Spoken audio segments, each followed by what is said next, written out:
I'm here with Symone. Symone is a sports reporter and broadcaster, content creator, and a Philadelphia Eagles super fan. Thanks so much for coming on the pod, Symone. Of course. Thanks for having me. All right, so I like to start off every episode with some games, a little start bench cut. You familiar? Yep. Okay. So we're going to do a little, since you're an Eagles fan, we're going to do a little Eagles version, different quarterbacks throughout the generations. Okay. Start bench cut. We got Jalen Hurts, Donovan McNabb, and Randall Cunningham.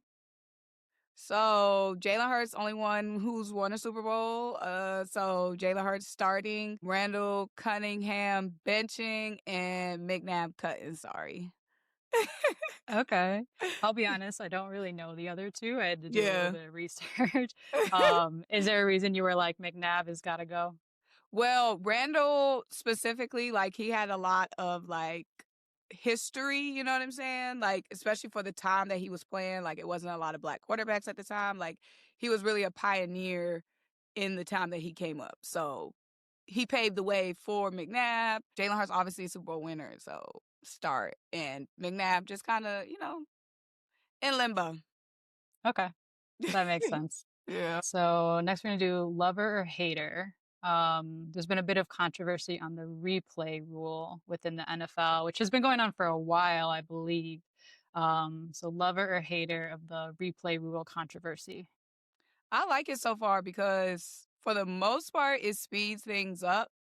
Um, a lot of times, football games can be long, and a lot of times it's because of all the stoppage, replay, views, challenges. So I like the replay assist real quick for those, little calls that you don't need a long period of time to go over.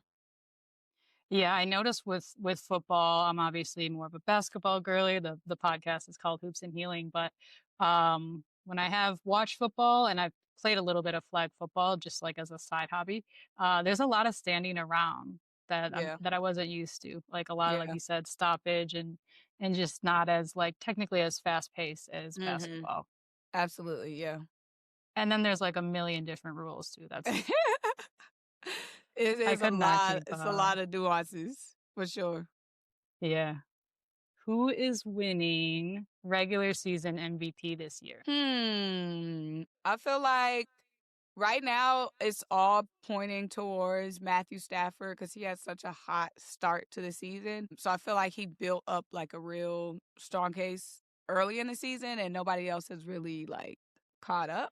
So I would say there's no real like exciting buzz around the MVP. I feel like this year. So I guess Matthew Stafford. I feel like the Okay. last couple of years it's been more like competitive, but this year is kind of like yeah, because like Jonathan Taylor started off hot, then he cooled down. This one wide receiver for the Seahawks, Jackson Smith, he started off hot, then kind of cooled down. So it wasn't like going down to the wire like it usually does the last couple of years. So I guess Matthew Stafford for the numbers. Put you on the hot spot again. Who's winning the Super Bowl this year?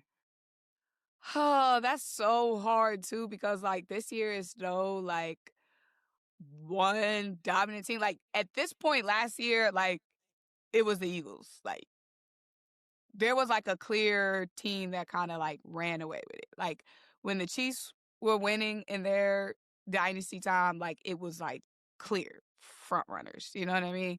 Like Hmm. right now, it's kind of like everybody has something different. Like the Eagles have a very good defense, and we know defense wins championships. So like all the teams left, the Eagles have like the clear cut best defense, but the Eagles offense is just kind of okay.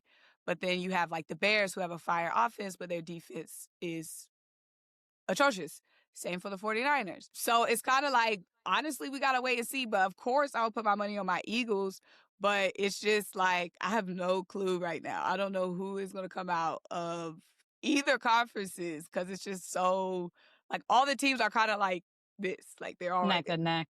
Yeah, that's what it seems like. I'm based in Chicago, so technically I should be a Bears fan, but there. since throughout my lifetime they've been so terrible Yeah. that like I have not wanted to root for them. But I finally like watched a game yesterday because they've been doing so well, Yeah. and then they lost Right. to the 49ers. And yeah, they had it was a really close game though. So Yeah. like it was exciting, like you said, For someone who maybe isn't leaning towards one team or the other, it's Yeah, exciting to watch. But if like you're a diehard fan of yeah, someone, maybe you don't like that so much. yeah.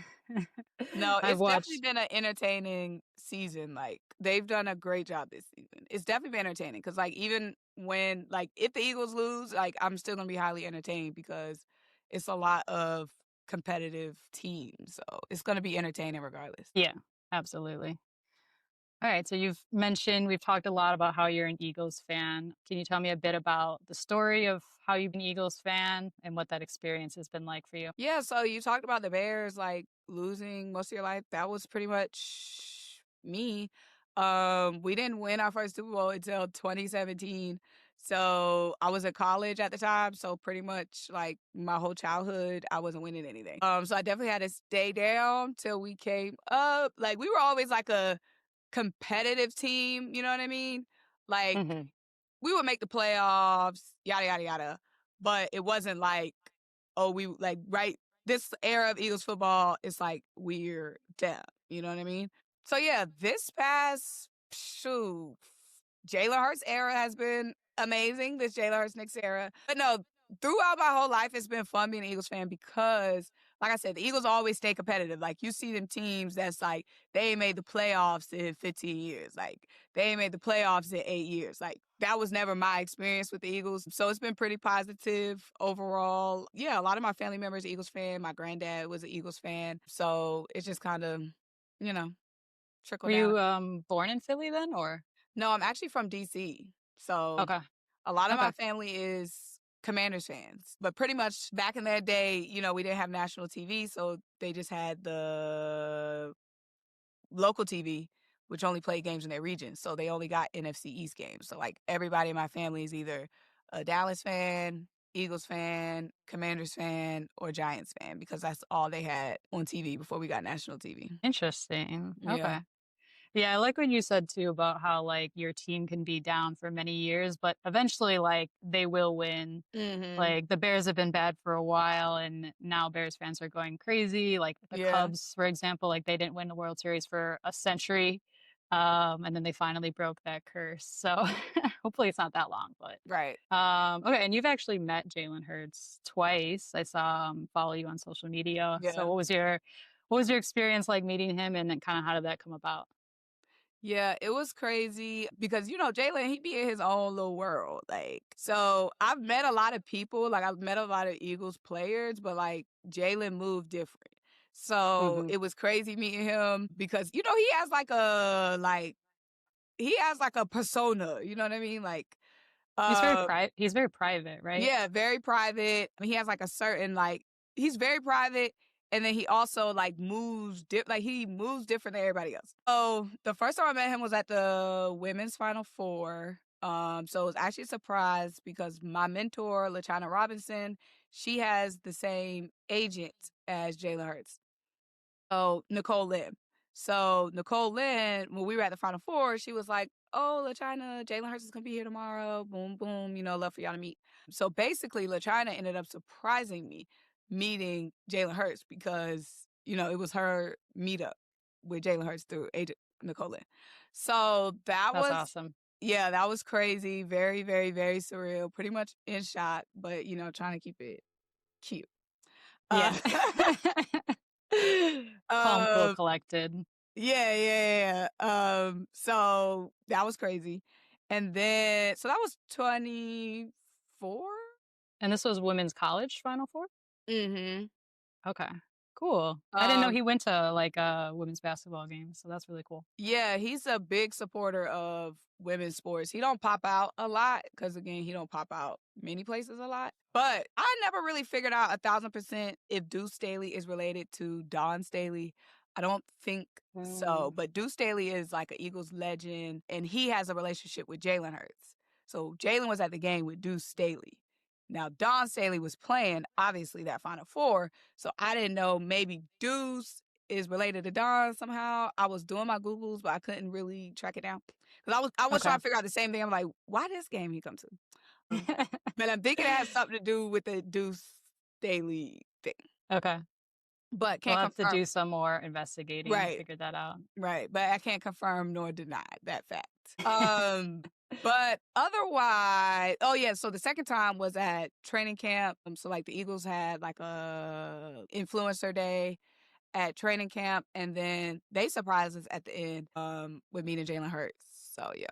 That's really dope. So you got invited, like you do content creation as well, as I mentioned in the beginning, and then you work in sports. Yeah. So we talked a little bit about your relationship with LaChina. She's your mentor. Ties a little bit to my next question, which was how did you get your start in sports broadcasting, play-by-play, sideline reporting So when I went to college, I did sports management. I knew I wanted to work in sports, but I didn't know like what uh specifically?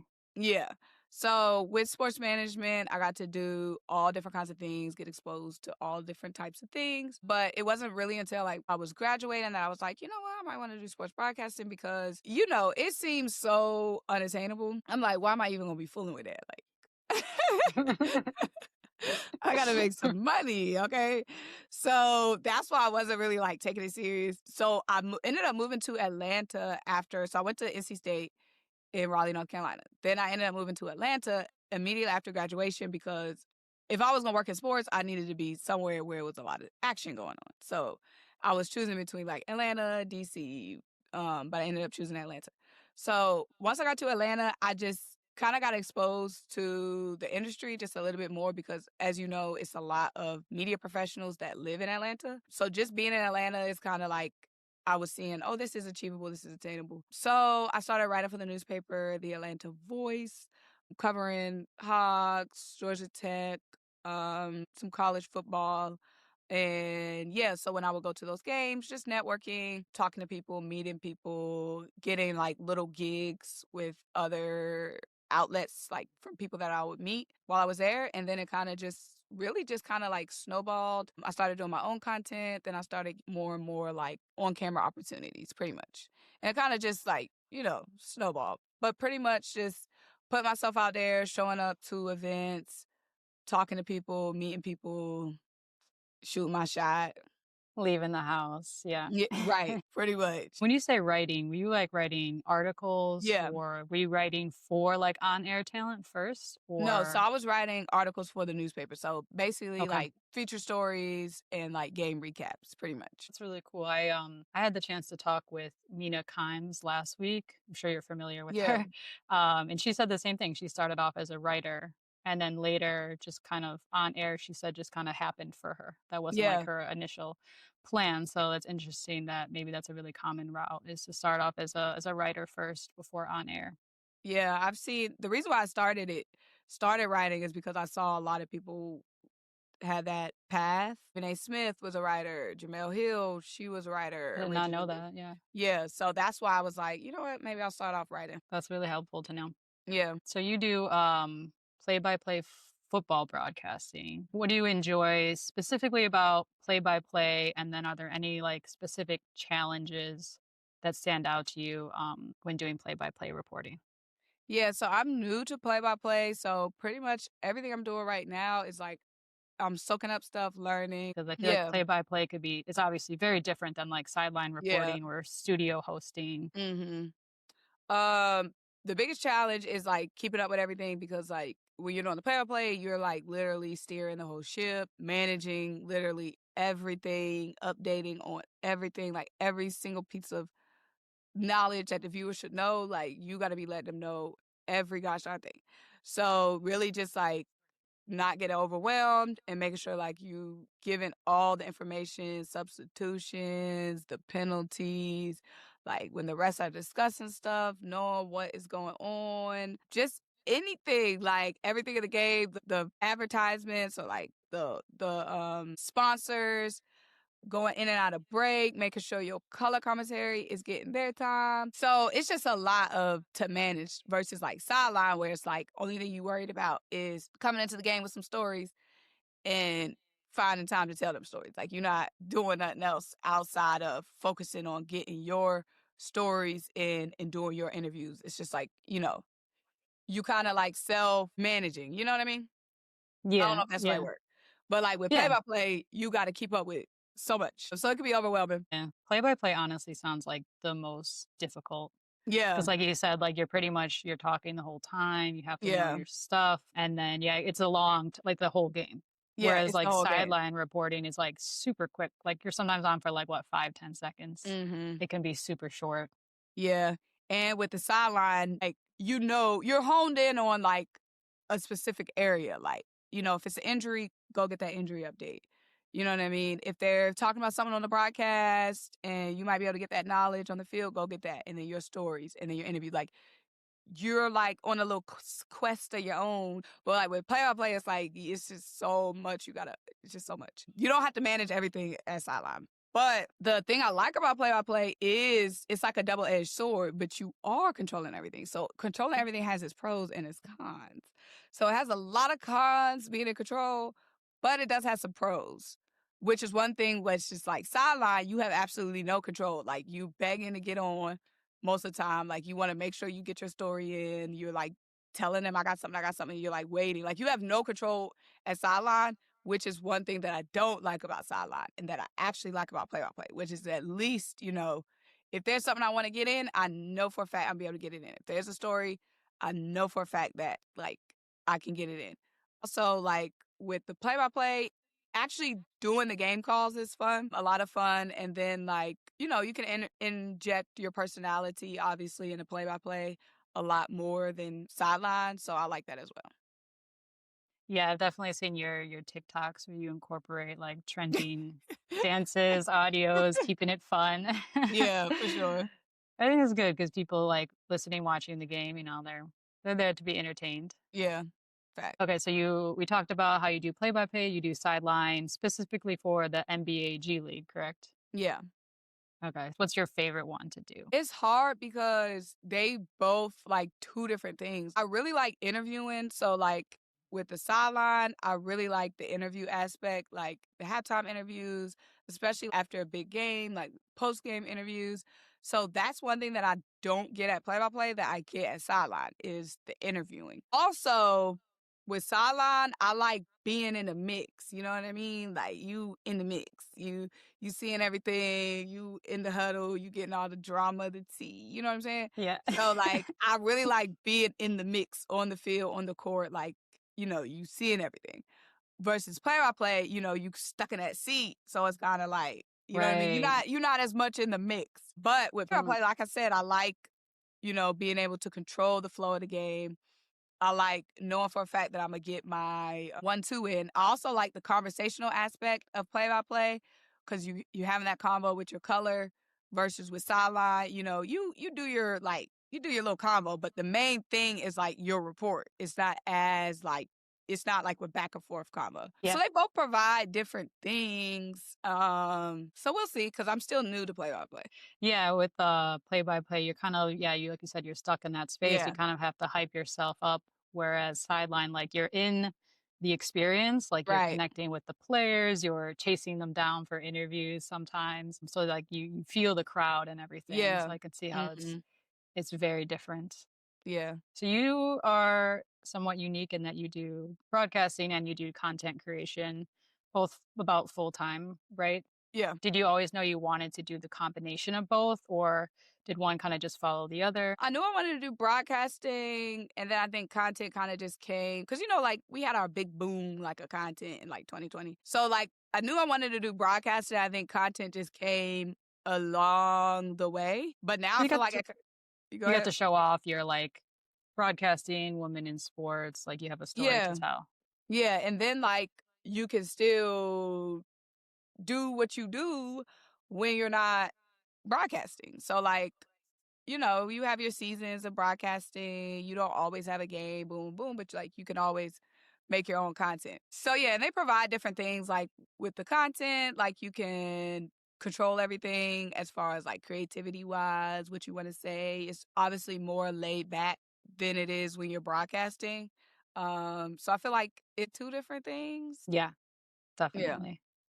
Yeah, it's also like maybe yeah, like you said, maybe an off season when you're not as busy with games, it gives Yeah. you something to do, and then when you're able to monetize able to make money from it as well. Yeah. Do you have any quick advice for people just starting off in content creation? Like any things you wish you would have told yourself when you first started, any early mistakes? I would definitely say, like, just be yourself because, like, if you try to be anything other than yourself, even when it comes to like trying to fit a certain aesthetic or making content that's not true to you, like something that you're not really interested in, you don't really have a passion for, it's going to make it so much harder to want to do content when it's not something that is true to yourself. Making content around something that you actually like really enjoy, have a passion about, enjoy making content about, because you do have to make a lot of content. And if you don't like what you're doing, and you just doing it because it might get clicks or it might be trendy or it might be aesthetic or you want to look like you doing, like living a certain lifestyle, it's going to be hard to keep going because you won't have that underlying motivation of this being something that you actually like to do. And also like presenting as yourself, because you if you're gonna be in content, you're gonna be making a lot of content. And if you are not being yourself, then it's eventually gonna show. So be yourself and make content that you actually enjoy. And then I feel like everything else kind of falls in the line. Also, um, exploring different platforms, it's not all just TikTok, which I Yeah. thought at some point myself too. Yeah, absolutely. You're definitely right.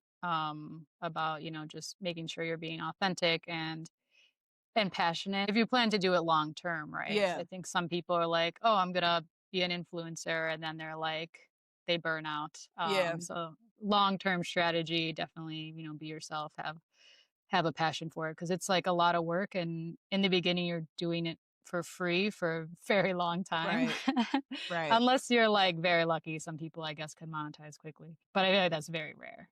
Yeah, for sure. And then the same thing like with broadcasting too. Like it's a lot of people that can do anybody can do content. Like so the only thing, you hear people say like, "Oh, it's saturated." But if you're trying to beat somebody else, then of course it's not going to work out for you because they already fill in that spot. So like just be yourself because that's all we have that separates us from somebody else. Yeah, that's definitely something that keeps me motivated because you can see a lot of people making content. Like even if you were to say just within sports, like a lot of people are making sports content, and so it can get overwhelming if you're thinking about it in that sense. But if you really just think about it, like no one's me, no one's making the content I'm Yeah. going to make, no one's going to have like my specific opinion, and people want to tune into your opinion. That's how you can kind of grow your following. So that definitely helps, like keep me motivated, and I kind of train my mind to think that way versus being like, oh, there's so many people doing this already. Like, why would I even start? Yeah. Facts for sure. All right, I got two more questions for you. So, first one is, what are some of your future goals when it comes to either broadcasting, podcasting, content creation? What looks next for Simone? Well, really right now I'm trying to lock in with play by play. So really just trying to like improve in the certain areas that I know I need to be working on. So that's really what I'm focused on this year. And then also with sideline too, like um there's specific areas that I know I need to work on. So really just spending this year kind of like locking in on improving those areas and being consistent in that this year. So that's what I'm focused on. And then yeah, Love that. more opportunities will come. Definitely. Last question. So the show is called Hoops and Healing. So I like to ask every guest, what is a favorite healing practice present in your life right now? And then if you want to also, you could share a favorite quote and what it means to you or kind of how it motivates you. Yeah, so I really like exercising and like stretching. I definitely believe in endorphins. So that's definitely something like self-care wise or like clearing my mind wise. But also definitely stretching because you're like slowing down, you're being intentional versus like in the gym, it's like chaos. Yeah. So like with stretching, like you're being intentional. So I really like doing that. A quote, the one on my email is basically if you want to get to a new place, you have to run as twice as fast as you are right now. So, like, to stay in the same place, you doing the same thing that you're doing right now. But in order to get to a new place, you have to run as twice or go twice as hard. But yeah, that's been on my email for years. Honestly, I honestly forgot it was there. Uh, That's but one of the it first things I noticed when we started emailing. I was yeah, like, "Oh, but I've been emailing for years, so I forgot all about it. But no, that's a great one because it's just a reminder that, like, when you are okay, if you have like a long-term goal or like a long-term whatever, you're gonna reach little milestones along the way. But in order to get to that next milestone, you're gonna have to turn it up. You know what I mean? Like, even if you're not like being complacent necessarily, you do have to turn up your gear.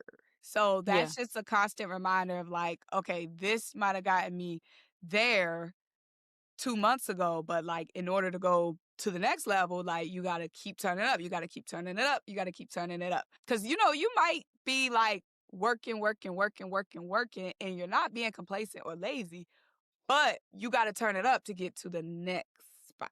You know what I'm saying? yeah, New levels, new devils, essentially. So that's just like a reminder of like, you got to turn it up. You know what I mean? So yeah.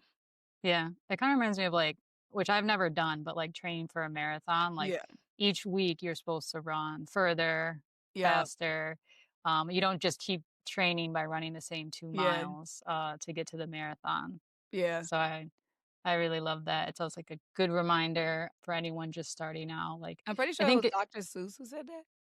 oh really? I could be wrong. I could I definitely mean, be. yeah, there's a lot of great quotes from Yeah. Dr. Seuss. So Yeah. yeah, awesome. Cool. Well, I really appreciate your time. Thanks for coming on the show. Of course. Thanks for having me.